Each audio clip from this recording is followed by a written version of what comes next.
ప్రేమికులు మిస్సింగ్ 5 సంవత్సరాల్లో అదృశ్యమైన 1,00,000 మందిలో 60% మంది ప్రేమికులే. వీరిలో 17 నుంచి 28 ఏళ్ల మధ్య వయసున్న వాళ్లే ఎక్కువ. ప్రేమకు పెద్దలు అంగీకరించకపోవడం వల్లే పరార్. 85% ట్రేస్ చేసి పేరెంట్స్కి అప్పగిస్తున్న పోలీసులు. మిస్టరీగా మిగులుతున్న 15% కేసులట. అంటే కొంతమంది ఆ 15% మిస్ అయిన వాళ్ళు కొంతమంది ఎక్కడో దగ్గరికి పోతున్నారు, మళ్ళీ పేరెంట్స్తో మాట్లాడుకొని మళ్ళీ వెనక్కి వస్తున్నారు.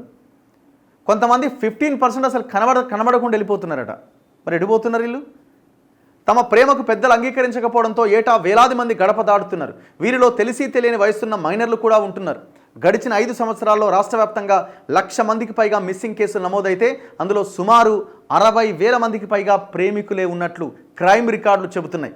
ఇలాంటి కేసులను ట్రేస్ చేస్తున్న సిఐడి పోలీసులు పెద్దల సమక్షంలో కౌన్సిలింగ్ నిర్వహించి ప్రేమికులు ఇద్దరు మేజర్లు అయితే వారి ఇష్టానికి వదిలేస్తున్నారు, మైనర్లు అయితే పేరెంట్స్కి అప్పగిస్తున్నారు. పోలీసులు అతి కష్టం మీద 85% కేసులను ట్రేస్ చేస్తుంటే మరో 15% కేసులు మిస్టరీగా మిగిలిపోతున్నాయి. 5 సంవత్సరాల్లో 1,00,000 మందికి పైగా అదృశ్యమయ్యారు. గడిచిన 5 సంవత్సరాల్లో రాష్ట్ర వ్యాప్తంగా 1,03,496 మంది అదృశ్యమయ్యారు. వీరిలో ప్రేమించుకొని పెళ్లికి పెద్దలు ఒప్పుకున్నారనే భయంతో ఇంటి నుంచి పారిపోయిన వాళ్ళే ఎక్కువగా ఉన్నారు. మొత్తం మిస్సింగ్ కేసుల్లో 60% వరకు ప్రేమికులే ఉంటున్నారని సిఐడి ఎంక్వైరీలో తేలింది. గత 5 సంవత్సరాల్లో 1,03,496 మంది మిస్సింగ్కు సంబంధించి 96,614 కేసులు ఫైల్ అయినాయి.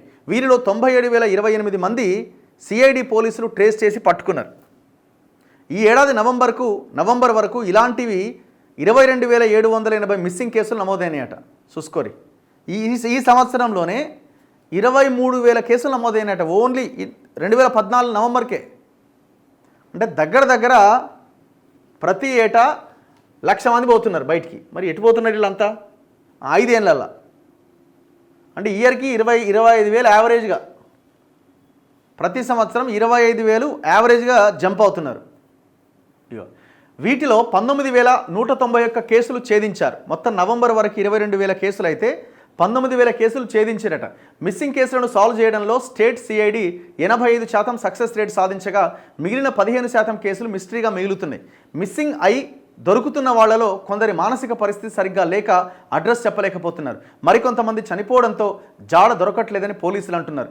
మిస్సింగ్ కేసుల్లో 20% మహిళలు ఉన్నారట. స్థానిక పోలీస్ స్టేషన్ల పరిధిలో 3 నెలలలోపు మిస్సింగ్ కేసులు ట్రేస్ కాకపోతే వాటిని సిఐడికి ట్రాన్స్ఫర్ చేస్తున్నారు. ఇలాంటి కేసులతో పాటు రాష్ట్ర వ్యాప్తంగా రిజిస్టర్ అయిన మిస్సింగ్ కేసులను స్టేట్ విమెన్ సేఫ్టీ వింగ్ ఛేదిస్తున్నది. మిస్సింగ్ కేసుల్లో 20% మహిళలు ఉంటున్నారు. వీరిలో చాలామంది గృహిణులు కాగా వీరు కుటుంబ కలహాలతో ఇండ్ల నుంచి వెళ్ళిపోతున్నారు. మరో 10% మంది 60 ఏళ్లు పైబడ్డ వృద్ధులు, 10% మంది చిన్నారులు. ఆలనా పాలన లేక చిన్నారులు, వృద్ధులు అదృశ్యమవుతున్నట్లు పోలీస్ రికార్డులు చెబుతున్నాయి. ఇక ఇండ్ల నుంచి పారిపోతున్న ప్రేమికుల విషయంలో స్థానిక పోలీసులు ముందుగా మిస్సింగ్ కేసు పెడుతున్నారు. కుటుంబ సభ్యులు అందించే సమాచారం ఆధారంగా దర్యాప్తు చేస్తున్నారు. మైనర్లు అదృశ్యమైనప్పుడు మాత్రమే కిడ్నాప్ కేసు పెట్టి ఎంక్వైరీ చేస్తున్నారు. దర్యాప్తులో చాలామంది మైనర్లు ప్రేమ పేరుతో పారిపోతున్న విషయం తెలిసి పోలీసులు షాక్ అవుతున్నారు. సోషల్ మీడియా ప్రభావమే ఇందుకు కారణమని చెబుతున్నారు. ప్రేమ పేరుతో పారిపోతున్న యువత ఎక్కువగా ఏపీలోని వివిధ ప్రాంతాలతో పాటు బెంగళూరు, ముంబై చేరుకుంటున్నారు. అక్కడ ఆర్థిక సమస్యలు తలెత్తగానే తిరిగి మళ్ళీ సొంతూళ్ళకు వస్తున్నారు. ఎత్తుకపోయిన పైసలు అయిపోతేనే మళ్ళీ వెనక్కి వస్తారు అన్నట్టు. 2020 నుంచి 2024 అక్టోబర్ 19 వరకు రాష్ట్ర వ్యాప్తంగా నమోదైన కేసులు అంటే 4 ఏళ్లల్లో 2020లో 994 మంది అబ్బాయిలు, 1,552 మంది అమ్మాయిలు. వీళ్ళంతా మైనర్లు అంటే 18 ఇయర్స్ లోపు వాళ్ళు. మొత్తంగా 2020 నుంచి 2024 వరకు 5,750 మంది అబ్బాయిలు, 8,359 మంది అమ్మాయిలు పారిపోయారు, బయటికి వెళ్ళిపోయారు. ఇక మహిళల సంఖ్య, పురుషుల సంఖ్య అయితే మహిళల సంఖ్య 54,744, పురుషులైతే 34,643. మొత్తంగా 103,496. ఈ మొత్తంలో మహిళల సంఖ్యనే అధికంగా ఉన్నది. బాలికలైనా సరే, మహిళలైనా సరే.